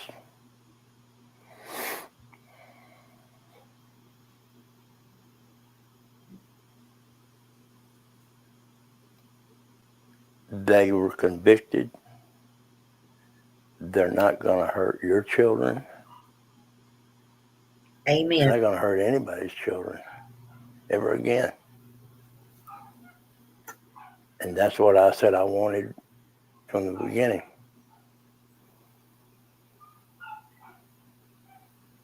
I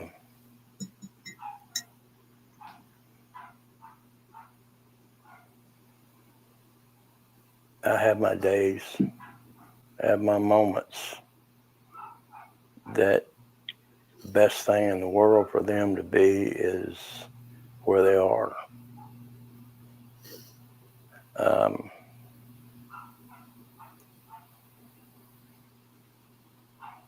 The only two that'll ever see the streets again. I'll be gone before they are out.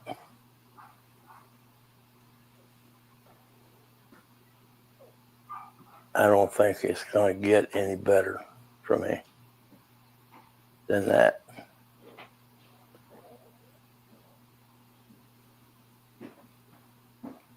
In my moments, and I think about what I had planned, gives me a little bit of satisfaction. Hey, Brona girl. But it's kind of like that day. I figured there was two roads. I had choice. I didn't see nothing but dark in one of them. So I took the one that I could see the light. It ain't easy.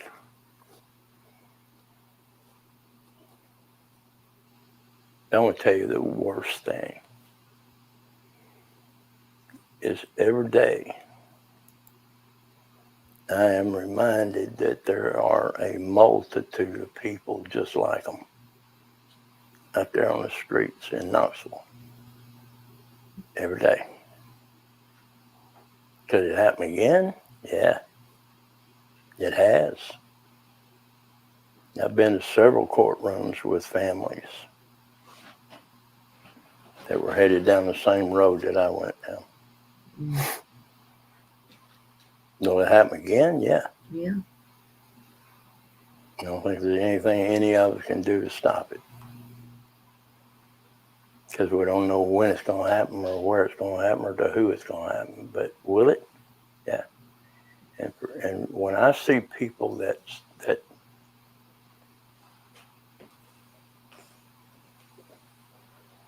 and a father is a total moron if he don't get some kind of protection for his children. Martial arts. Can't carry a weapon. Can't carry a weapon in the school.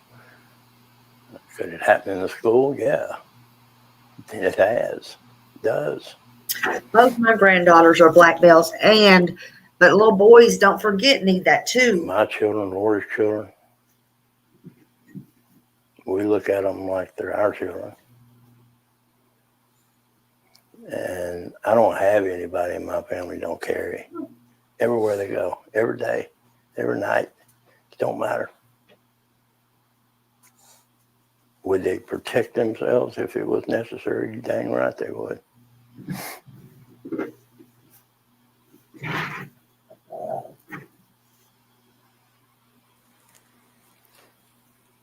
It drives me crazy to think about all the parents that,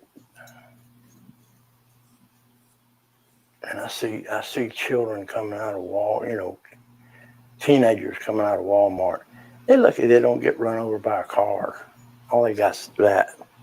Looking at that phone. That's when things happen, when you ain't paying attention. My family, they pay attention when they're coming out of somewhere at night. Everybody needs to make sure their family has a way to protect themselves and have a chance to go home. I've never backed off of that. My pastor carries. I didn't know it. till after the fact, but after I'd met him and got to know him and loved the guy. His sister was murdered by her son.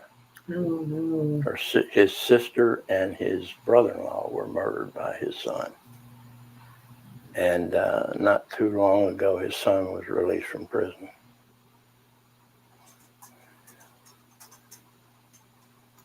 That wasn't an easy day for him.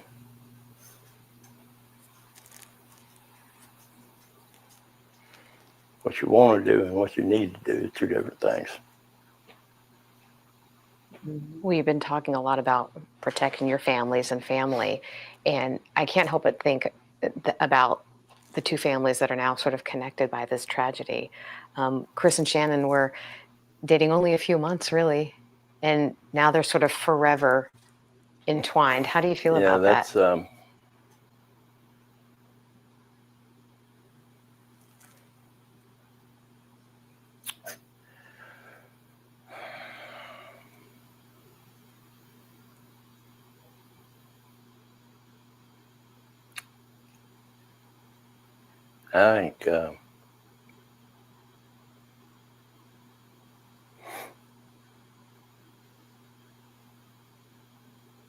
I think they truly had fallen for each other.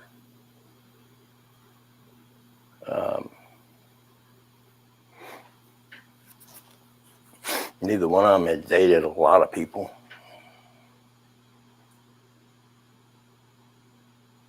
But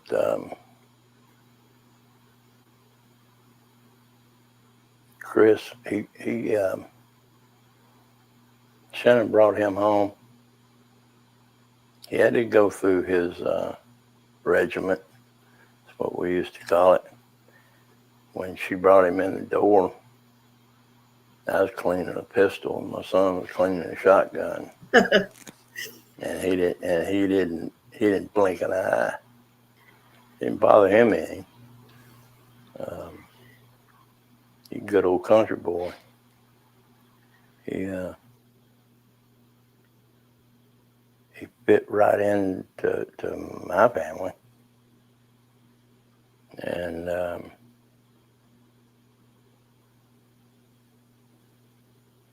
I think that they truly had fallen for each other. Mary Newsom did tell us that she felt like they were probably going to get married. She just really felt that he was smitten. What do you think?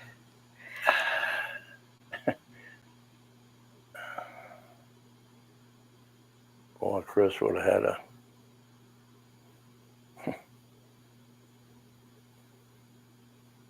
I don't know.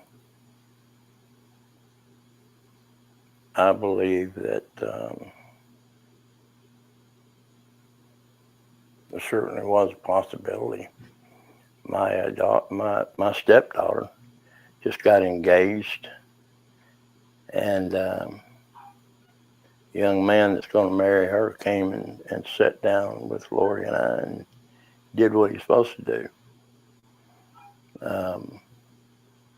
Kind of reminded me of Chris and the way Chris wasn't afraid.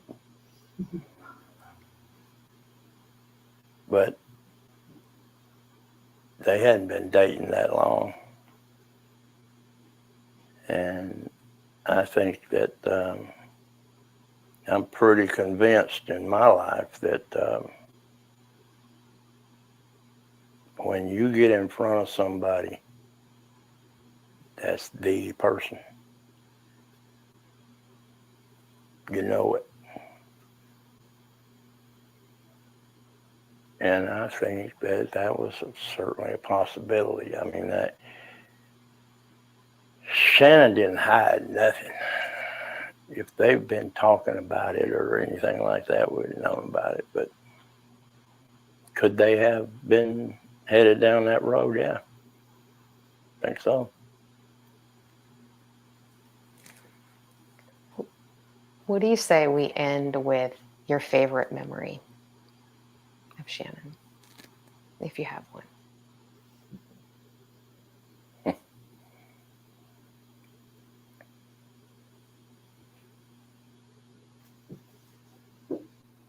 whichever one comes before me at any given time.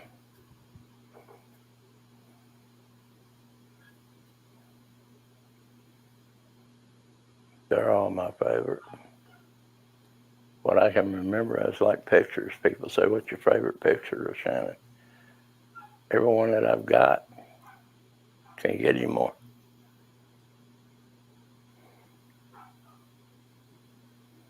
I know she's prettier now than she was then.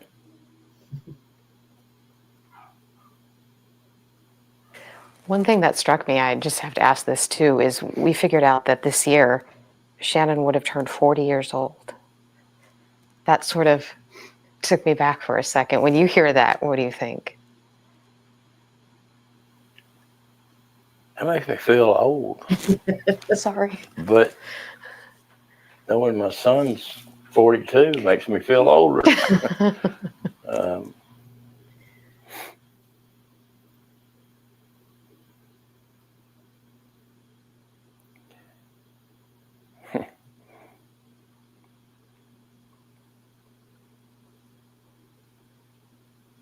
Just give you anything for 10 minutes.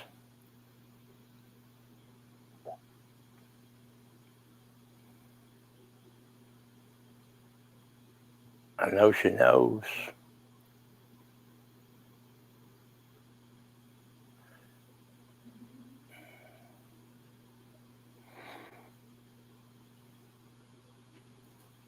But I just like to tell her that we were doing everything we could. Find her.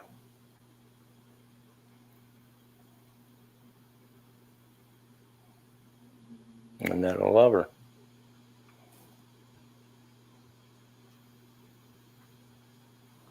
I think that's a good place to end it. Unless there's I think that's a good place to end it, unless there's something else. Leanne, is that all right with you? Yeah, it's perfect. Oh, bless him. Woo! Y'all, that was a lot. That dad is pitiful. Ooh, that was a lot. That was a lot. Yeah, woo. Just to say the least. I mean, and it breaks your heart. I didn't know about that case before today. And I can't even imagine. I had so many videos on that sent to me. I wanted y'all to know about that and what the boy's parents said, Chris's parents said too. And I really wanted you to hear what her dad just said so you could kind of if you haven't heard it before, so you could kind of hear the gist of what was going on. A lot of you have heard about this case.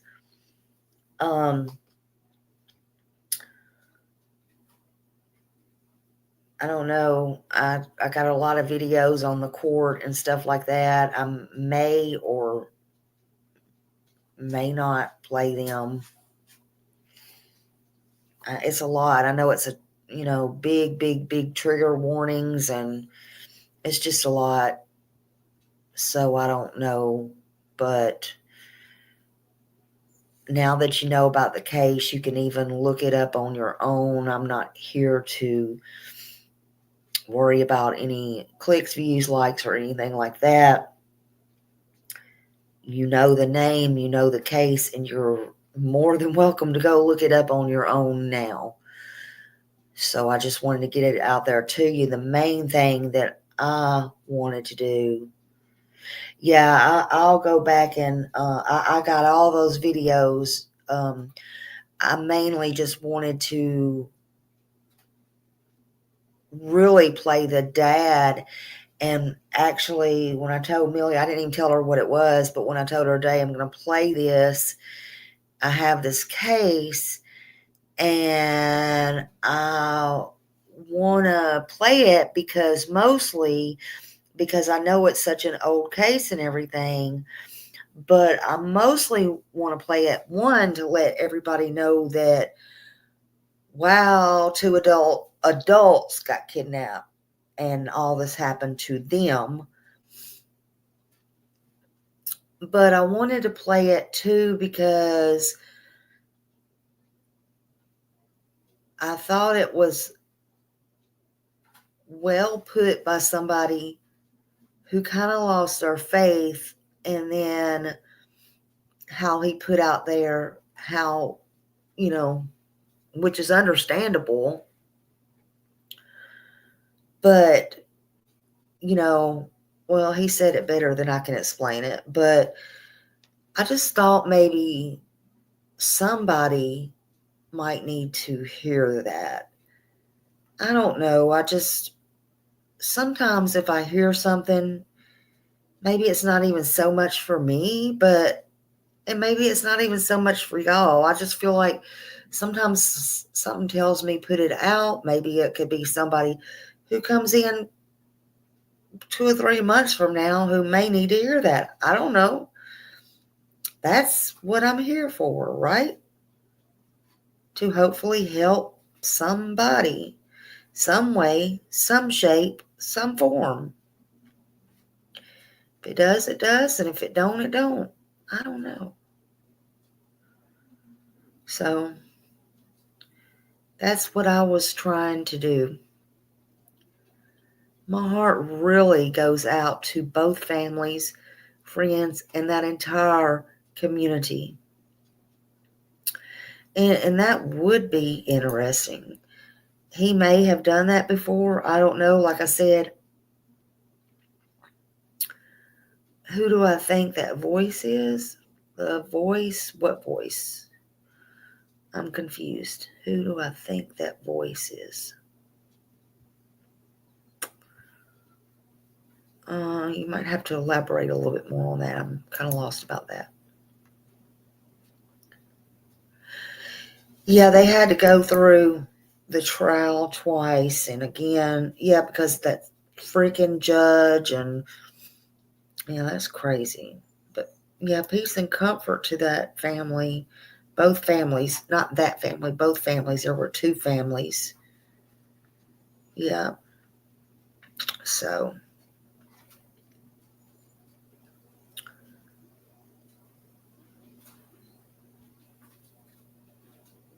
Yeah.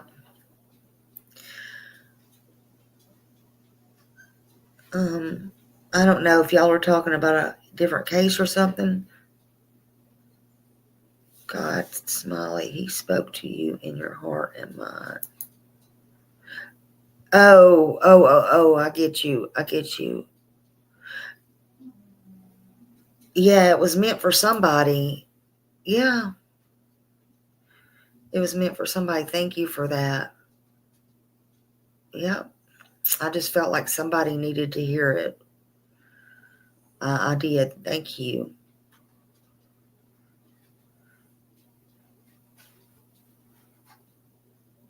Yeah, both families.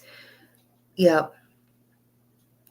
Sometimes I have to catch myself. I didn't mean anything by that. Sometimes I speak off the wall every day, and sometimes I got to learn to be more proper. And I think it's horrible that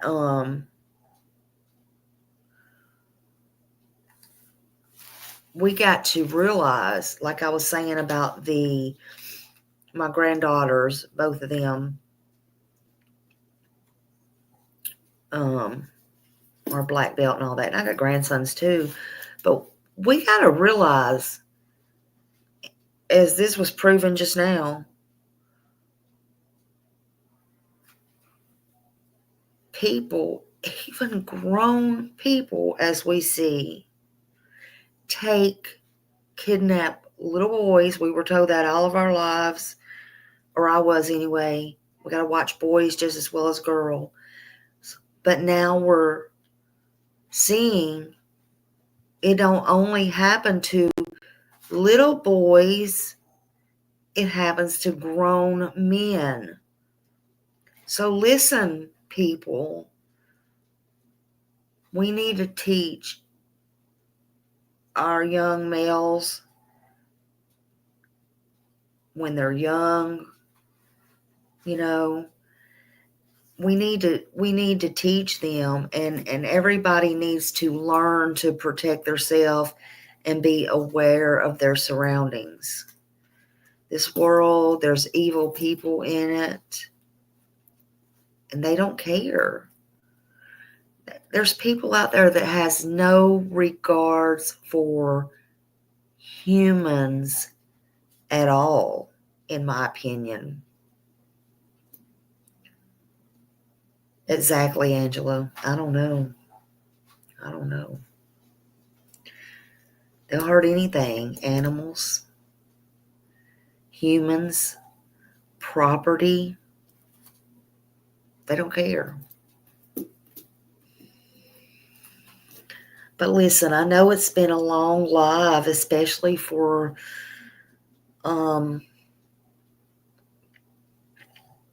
something so intense. But I really thank y'all for being here with me. I thank you to my mods, and I hope I gave enough, warnings and the intermission and all that, because this was really a tough one.